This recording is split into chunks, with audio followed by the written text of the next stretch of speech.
ফুলকলি, চললে কোথায়? সুন্দরী চলেছে একা পথে, সঙ্গী হলে দোষ কি তাতে? ও চাম্মাক চালো, বললে না যাচ্ছ কোথায়? কথাগুলো শুনে অলরেডি মাথাটা গরম হয়ে গেছে সুমুর। কিন্তু এদের সাথে ঝামেলা করার কোনো ইচ্ছে নেই। যত দ্রুত সম্ভব এখান থেকে কেটে পড়তে হবে। হাঁটার গতি বাড়িয়ে দিল, কিন্তু পিছন থেকে বাজে বাজে কথা ছেলেগুলো বলেই যাচ্ছে। সুমোর এখন প্রচণ্ড ভয় করছে। কোথায় যাবে সে? কি করবে? থাকবেই বা কোথায়? এই শহরের কিছুই তো সে চেনে না।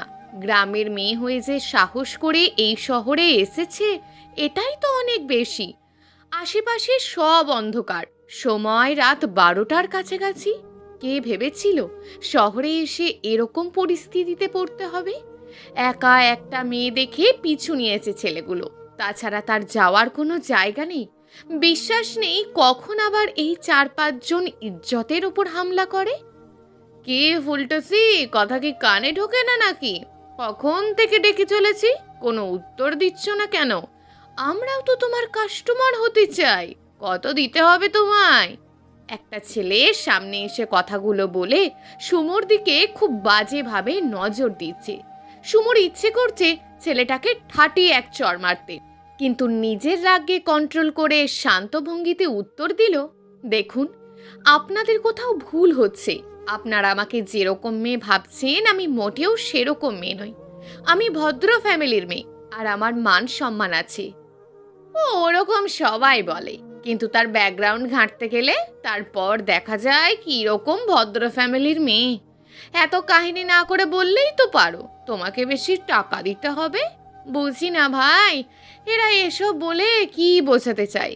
পতিতাদের টাকা কামানোর যে কত ফন্দি আছে, সেগুলো বুঝতে গেলে তো জীবন পার হয়ে যাবে। কোনো ভদ্র পরিবারের মেয়ে এত রাতে রাস্তায় ঘোরাঘুরি করে না। তাই ঢং কম করে তোমার রেটটা বলো, দেখি তোমাকে কেনার ক্ষমতা আমাদের আছে কিনা, আর তোমার পিছনে ঠিক কত টাকা ব্যয় করতে পারি। পতিতা হয়ে আবার মান সম্মানের চিন্তা। এবার আর সুমু সহ্য করতে পারল না।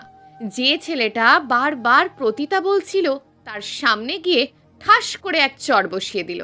রাগী কণ্ঠে বলল, আমার চেহারার কোথাও লেখা আছে পতিতা? কোন সাহসে আমাকে পতিতা বলিস? রাত 12টার সময় কি শুধু পতিতারাই বের হয়? কোনো ভদ্র পরিবারের মেয়ে বের হতে পারে না? কে বলেছে তোদের এই কথা? অনেকক্ষণ ধরে সহ্য করছি। কি ভেবেছিস তোরা কিছু বলছি না বলে পার পেয়ে গেছিস? রাগে থরথর করে কাঁপছে সুমু। ইচ্ছে করছে জানোয়ারগুলোকে জ্যান্ত পুঁতে দিতে, কিন্তু কিছু সময় পর সে বুঝতে পারল কত বড় ভুল করেছে সে। থাপ্পড় খাওয়া ছেলেটির চোখ দুটো লাল বর্ণ হয়ে আছে। ল্যাম্পপোস্টের আলো থাকায় তা স্পষ্ট বোঝা যাচ্ছে। প্রত্যেকটা ছেলে ওর দিকে হিংস্র রূপে তাকিয়ে আছে, এক্ষুনি ওকে ছিঁড়ে খেয়ে ফেলবে। থাপ্পড় খাওয়া ছেলেটি সামনে এসে সুমোর চুলের মুঠি শক্ত করে ধরল। রাগী গলায় বলল, খুব গলার আওয়াজ তোর, তাই না? এত বড় সাহস, আমাকে তুই থাপ্পড় মারিস?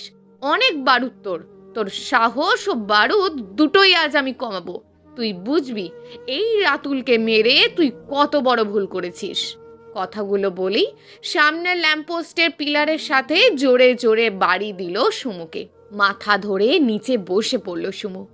হাত রক্তে লাল হয়ে গেছে, চোখে সব ঘোলা দেখছে। আবারও রাতুল নামে ছেলেটি এগিয়ে এসে সুমুর হাত ধরে হ্যাঁচকা টানে দাঁড় করালো। তারপর টেনে নিয়ে যেতে লাগলো অন্যদিকে। সুমু মনে মনে বলতে থাকে, কিছু একটা কর সুমু, তোকে হেরে গেলে চলবে না। সবার সাথে যুদ্ধ করে তোকে বাঁচতে হবে। মনে মনে কথাগুলো আওড়ালো সুমু। তারপর কিছুটা শক্তি জুগিয়ে রাতুলের হাতে কামড় বসালো আর হাঁটু দিয়ে রাতুলের পেটে আঘাত করলো। রাতুল পেট ধরে বসে পড়ল। সেই সুযোগে সুমু ওর ছোট কাপড়ের ব্যাগটাকে জাপটে ধরে উল্টো দিকে দৌড় দিল। দোস্ত, কি হয়েছে তোর? রাতুল বলল, মেয়েটাকে ধর, কোথাও যেতে দিবি না। ওকে আমার চাই। এত বড় সাহস এই রাতুলের গায়ে চড় মারে? এর মাসুল ওকে দিতে হবে। রাতুলের আদেশ পেয়ে বাকি 4টে ছেলে সুমুর পিছনে ছুট লাগায়। পিছন থেকে একজন ওর ওড়না টেনে ধরে। সুমু নিজের ইজ্জত বাঁচাতে ওড়না ফেলেই প্রাণপণে দৌড় লাগায়। সামনে একটা সরু গলি দেখে তার ভিতরে ঢুকে পড়ে। হলুদ চকচকে ট্যাক্সিটা 3 গলির মুখে এসে থামে। অনেকটা ডলতে ডলতে ট্যাক্সি থেকে বের হয় মাহিত। যদিও আজ অন্য দিনের থেকে বেশি ড্রিঙ্ক করা হয়নি, তারপরেও মাথাটা একটু ঝিমঝিম করছে। পকেট থেকে টাকা বের করে ভাড়া মিটিয়ে দিল। পরনের কোটটা হাতে নিয়ে নিল। ডুলতে ডুলতে গলি দিয়ে চলতে লাগলো। এই গলির শেষ প্রান্তে নীল রঙের দালানের দোতলার একটা ফ্ল্যাটে সে থাকে। পকেট থেকে মোবাইল বের করে ফ্ল্যাশ লাইট জ্বালিয়ে নেয়। মাহিত নিজেই নিজেকে বলল, আজ অন্য দিনের থেকে ড্রিঙ্ক করলাম কম, কিন্তু মাথা ঝিমঝিম করছে বেশি। ঘটনা কি? নিজের মনেই বিড়বিড় করতে করতে পথ চলছে মাহিত। তখনই সুমু এসে হুড়মুড় করে ওকে জড়িয়ে ধরলো। ক্ষীণ গলায় বলল, প্লিজ আমাকে বাঁচান, ওরা ওরা আমাকে শেষ করে দেবে, আমাকে বাঁচান। এই এই আপনি কে? এভাবে আমাকে জড়িয়ে ধরেছেন কেন? ছাড়ুন বলছি। নিশ্চয়ই কোনো ঠকবাজ আপনি, আমাকে ফাঁদে ফেলে টাকা খাওয়ার ধান্দা। এইসব এই মাহিত ভালো করেই জানে। আমি সত্যি বলছি, আমি কোনো ঠকবাজ নই। ওরা ওরা আমার পিছনে ধাওয়া করছে।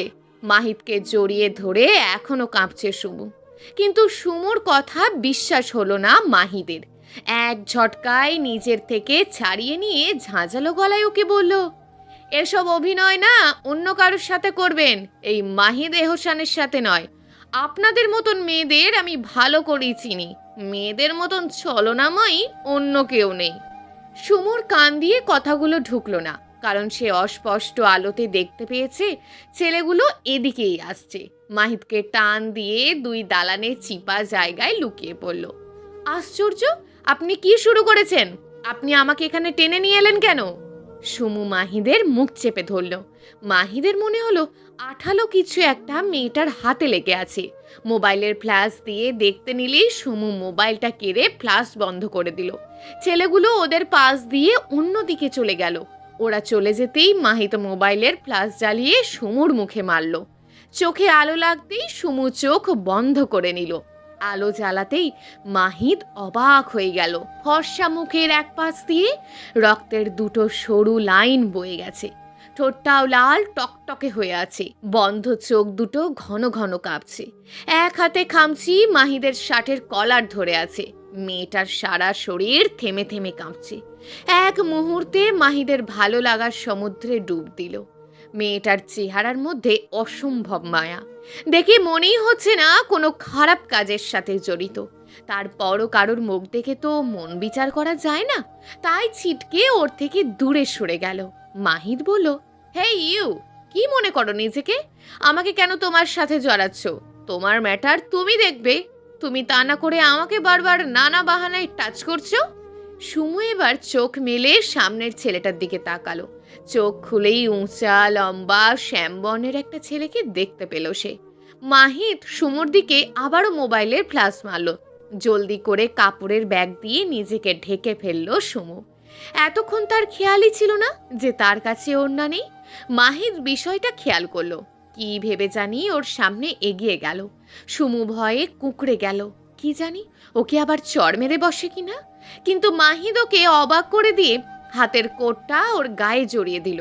মাহিদ বলল, মানবতার খাতিরে কোটটা পরিয়ে দিলাম, তাই বলে কাঁধে চড়ে বসো না। তুমি তোমার রাস্তায় যাও, আমি আমার রাস্তায়। Don't disturb me. কড়া গলায় কথাটা বলে নিজের গন্তব্যের দিকে হাঁটতে লাগলো মাহিদ। সুমো কিছু সময় থ মেরে দাঁড়িয়ে রইল।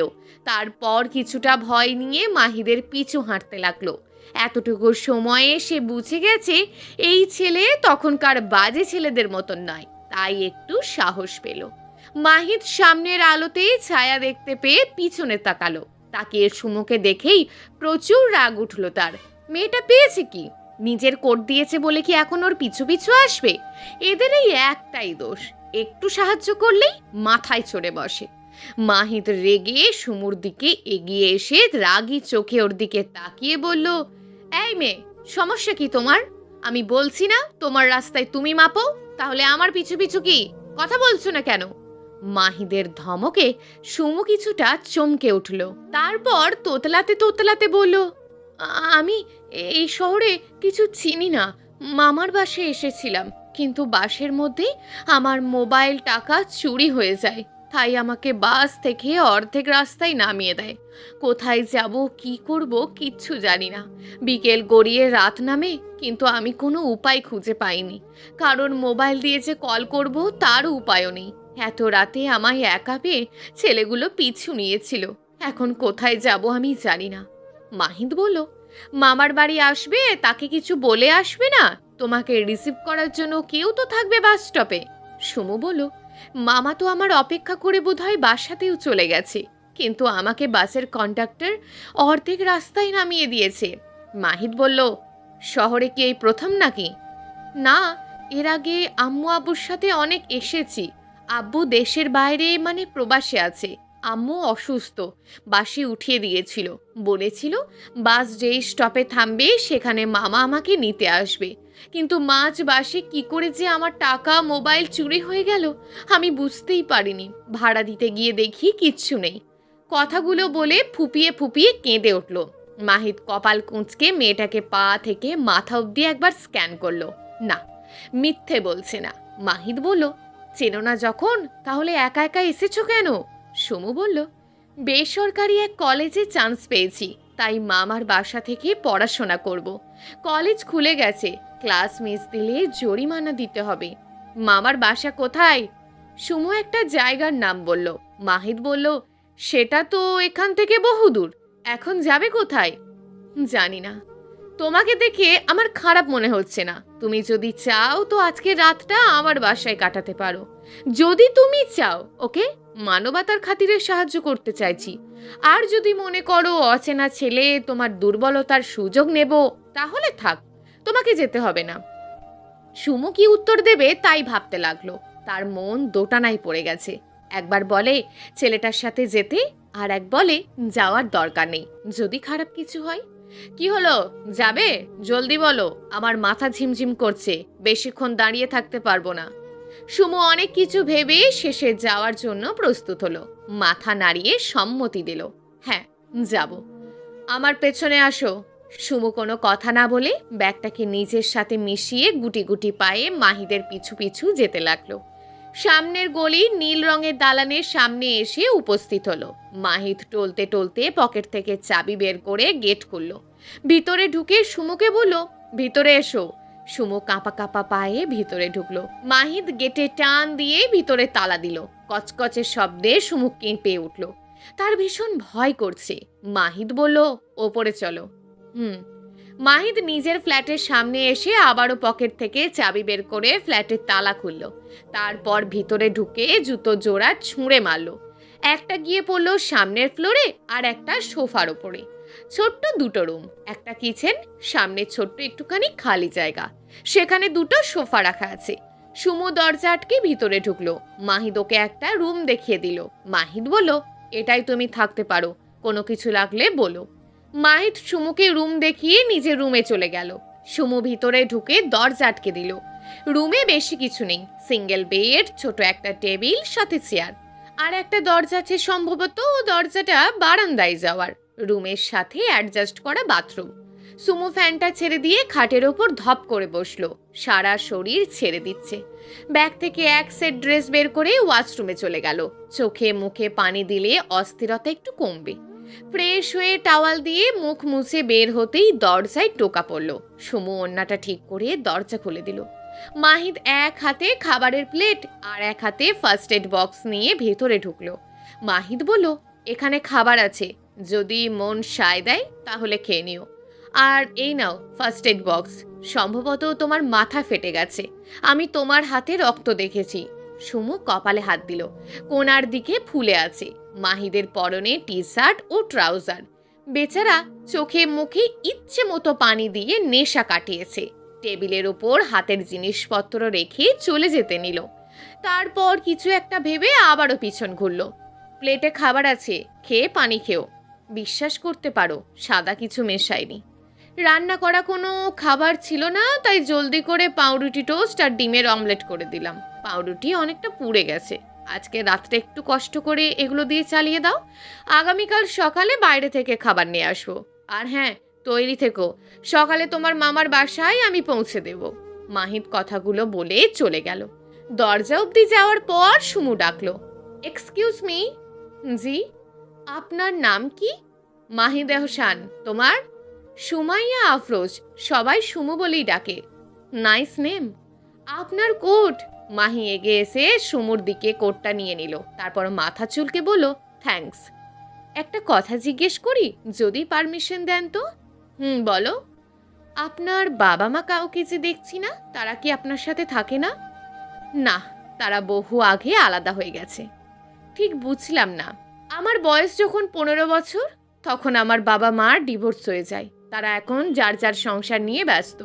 আমাকে তাদের মনেই পড়ে না, আমিও তাদের সাথে যোগাযোগ করি না। একটা বাইকের শোরুমে বিক্রয় কর্মীর চাকরি করি, সেই টাকা দিয়ে সারা মাস বিন্দাস চলে যাই। সুমু বলল, উপস, সরি, আমি আপনার মন খারাপ করে দিলাম। সরি, প্লিজ মন খারাপ করবেন না। মাহিদ বলল, নো প্রবলেম, ইটস ওকে, আমি আছি আমার মতন। তোমার খাবার ঠান্ডা হয়ে যাবে, দরজা আটকে জলদি ঘুমিয়ে পড়ো। Good night. Good night. Mahid চলে গেল। সুমু দরজা আটকে খাবারের প্লেট নিয়ে খাটে বসলো। তার ক্ষুধা লেগেছে ভালোই। ভয়ে দৌড়াতে দৌড়াতে খিদে পেয়ে গেছে। খাবার যতটা খারাপ ভেবেছিল ততটাও নয়। কোনো কিছু না ভেবে চুপচাপ খেয়ে নিল। খাবার শেষ করে পানি খেয়ে কোনো রকম মাথায় একটা মলম ডলে নিল। ড্রিম লাইট জ্বালিয়ে শুয়ে পড়ল। নতুন জায়গা বলে সুমুর ঘুম আসছিল না। কে জানে তার মা কি করছে, চিন্তায় হয়তো শেষ হয়ে গেছে। মাহিদের মোবাইল দিয়ে মায়ের সাথে কথা বললে হয়তো তার মা নিশ্চিন্তে থাকতো, কিন্তু মাহিদ তো শুয়ে পড়েছে বোধহয়, তাই আর গেল না। চুপচাপ ঘুমানোর চেষ্টা করলো। সারাদিনের ধকলে মিনিট 10 মধ্যে সুমু ঘুমিয়ে পড়ল। সকালে মাহিদ চোখ ডলতে ডলতে রুম থেকে বের হলো। আজকে রাতের ঘুমটা তার বেশ হয়েছে। ঘুমো ঘুমো চোখে কিচেনের দিকে যেতে লাগলো। উদ্দেশ্য তার 1 কাপ কফি করবে। কিচেনের সামনে গিয়েই থমকে গেল। ওড়না গুজিয়ে একটা মেয়ে কিচেনে কাজ করছে। মাহিদ অবাক, এই মেয়ে কোথা থেকে এলো? সে তো নতুন কাজের বুয়াও রাখেনি। রাতের কথা মাথা থেকে একেবারেই বের হয়ে গেছে। মাহিদকে কিচেনের সামনে দাঁড়িয়ে থাকতে দেখে সুমু মিষ্টি করে হাসলো। সেই হাসিতে মাহিদ ঘায়েল। ভেবেছিল মেয়েটাকে কড়া কিছু কথা শুনিয়ে দেবে, কিন্তু মিষ্টি হাসির পাল্লায় সব ফুস। সুমু বলল, গুড মর্নিং। Good morning. আপনি প্রচুর কফি খান না, মানে কফির খালি বয়াম দেখে বুঝতে পারছি। আমিও তাই আপনার জন্য কফি বানিয়েছি, এই নিন। সুমু কফির মগটা এগিয়ে দিতেই মাহিদ সুমুর দিকে নিষ্পলক চোখে তাকিয়ে থাকতে থাকতে তা নিল। মেয়েটা দেখতে অনেক সুন্দর। মুগ্ধ দৃষ্টিতে মাহিদ সুমুকে দেখতে লাগলো। তারপর বোকার মতন একটা প্রশ্ন করে বসলো, আপনি কে? মাহিদের প্রশ্ন শুনে সুমু চোখ দুটো ছোট ছোট করে ওর দিকে তাকালো। সুমু বলল, রাতের কথা ভুলে গেলেন? ভুলবেনই তো, ওইসব ছাইপাশ খেলে কি কিছু মনে থাকবে নাকি? মাহিদ বলল, আমি কি আপনাকে বিয়ে করেছি? মাহিদের প্রশ্ন শুনে সুমু জোরে খিলখিল করে হাসতে লাগলো। হাসির ঝংকার মাহিদের মনে তোলপাড় দিতে লাগলো। সুমু বলল, একটু ভালো মতো ব্রেনটাকে ওয়াশ করেন, তাহলেই মনে পড়বে আমি কে।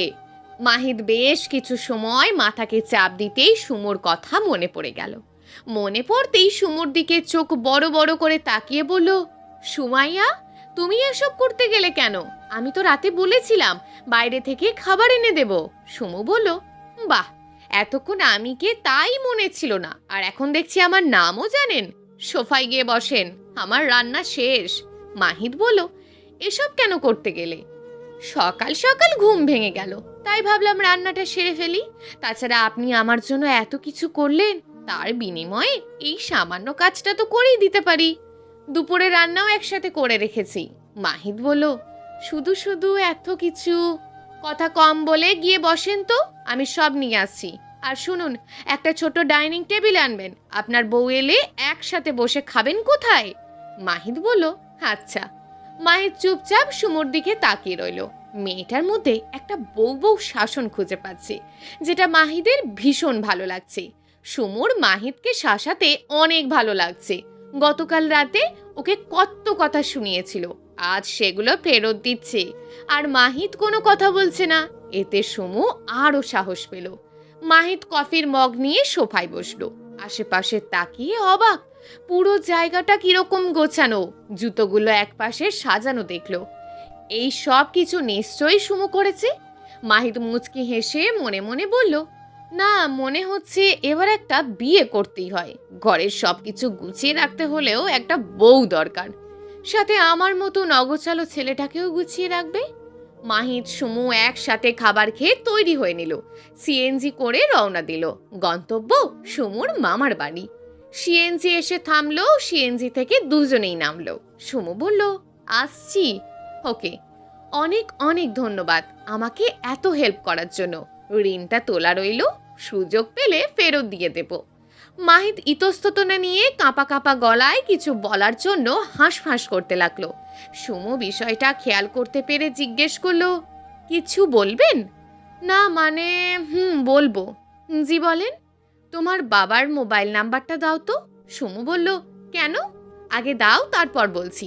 তুমি না আমাকে তোমার ঋণ ফিরিয়ে দেবে? তার ব্যবস্থা করব। বাবার নাম্বার তো আমার মুখস্থ নেই, প্রবাসে থাকি তো এক এক সময় এক এক নাম্বারে কল করে। মাহিত বলল, তাহলে আম্মুর মোবাইল নাম্বার? সুমু কিছু বুঝল না। মাহিত মোবাইল বের করতেই সুমু ফটাফট মোবাইল নাম্বার দিয়ে দিল। সুমু বলল, এবার বলুন তো কেন? আমি কিন্তু একটা নাম্বার ভুল বলেছি, যদি না বলেন তাহলে সঠিক নাম্বারটা বলবো না। মাহিত ততক্ষণে মোবাইল হাতে নিয়ে সিএনজির সামনে চলে গেছে। কিছুটা জোরেই বলল, নাম্বার ভুল হলে সমস্যা নেই, তোমার মামার বাসা তো চিনে গেলাম। তাছাড়া আমার শহরে আছো তুমি, পালিয়ে যাবে কোথায়? সুমু বলল, কিন্তু মোবাইল নাম্বার দিয়ে কি করবেন? মাহিত বলল, আম্মুর কাছে বলবো আমার অগোছালো জীবনটা গোছাতে তার মেয়েকে লাগবে। রোজ সকালে কফি বানিয়ে খাওয়ানোর জন্য, আমার অগোছালো জিনিসপত্র গুছিয়ে রাখার জন্য হলেও তার মেয়েকে আমার প্রয়োজন। আমি ডিসিশন নিয়ে ফেলেছি, বিয়ে করলে তার মেয়েকেই করব। সুমু এই কথা শোনার জন্য প্রস্তুত ছিল না। চোখ দুটো রসগোল্লার মতন করে মাহিতের দিকে তাকালো। মাহিত সেই সুযোগে একটা চোখ মেরে বসলো, তারপর সিএনজিতে উঠে বসলো। মাহিত বলল, তোমার তাতে কোনো আপত্তি নেই তো? সুমু মাহিদের কাণ্ডে মুচকি হাসলো, তারপর চেঁচিয়ে বলল, মোবাইল নাম্বার ঠিকই আছে, আমি কোনো ভুল বলিনি। মাহিত সিএনজি থেকে মাথা বের করে মিষ্টি করে হাসলো। প্রথম থেকেই মাহিতকে সুমুর ভীষণ ভালো লেগেছে। এখন ওর কাণ্ড দেখে যেন ভালো লাগার পরিমাণটা দ্বিগুণ হয়ে গেল। মাহিত সিএনজির ভিতর থেকে হাত নেড়ে বিদায় জানালো। সুমুও তাকে হাত নেড়ে বিদায় জানালো। সিএনজি স্টার্ট দিয়ে ইউটার্ন নিয়ে চলে গেল। যতক্ষণ সেটা দেখা গেল ততক্ষণ সুমু সেদিকেই তাকিয়ে রইল। এক রাতের ব্যবধানে কত কিছু হয়ে গেল। সুমু বিড়বিড় করে শুধু বলল, তোর শহরে আমি এসেছি, এত জলদি কি চলে যাব নাকি? তারপর আনমনে হাসতে হাসতেই সিঁড়ি বেয়ে ওপরে উঠতে গেল। ছেলে হিসাবে মাহিত খারাপ নয়, যদি খারাপ হতোই তাহলে কাল রাতে নিশ্চয়ই সুযোগ নিত। হঠাৎ সুমুর কি জানি মনে হলো, মনে মনে মাহিতকে নিজের স্বামী হিসাবে ওপরওয়ালার কাছে চেয়ে ফেলল। মাঝে মাঝে খারাপ কিছু ঘটতে দিতে হয়, তাহলেই যে ভালোর দেখা মেলে। প্রিয় দর্শক, যদি আজকের গল্পটি আপনাদের ভালো লেগে থাকে তাহলে ভিডিওটিতে অবশ্যই একটি লাইক করে আপনার মূল্যবান একটি কমেন্ট করুন। আর হ্যাঁ, চ্যানেলটিকে যদি সাবস্ক্রাইব করে না রাখেন তাহলে চ্যানেলটিকে অবশ্যই সাবস্ক্রাইব করে আমাদের পাশে থাকুন। দেখা হবে আগামীকালের নতুন এবং আকর্ষণীয় গল্প নিয়ে। ধন্যবাদ।